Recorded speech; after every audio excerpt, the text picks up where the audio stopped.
Today, you will learn how to change the space between number and text in Word, step by step. First, select your numbered list. Then right-click and choose Adjust List Indents. In the dialog box, look for Text Indent. Increase this value if you want more space between the number and the text, or decrease it if you want the text to move closer to the number.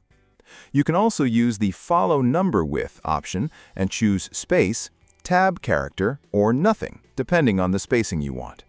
When you're happy with the result, click OK, and the spacing will be updated for the entire numbered list. If you notice that everything looks fine until you reach number 10, and then the text suddenly moves much farther to the right, don't worry.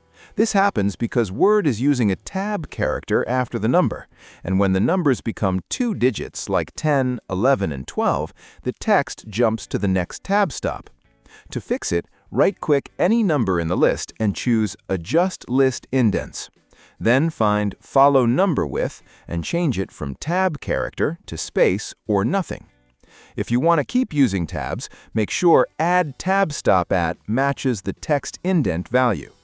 Click OK, and now all of your list items, including 10, 11, and 12, will line up correctly without the extra space. Another solution is go to Numbering option and click the arrow next to it. Choose Define New Number Format. Change the alignment to right and click OK. That's it.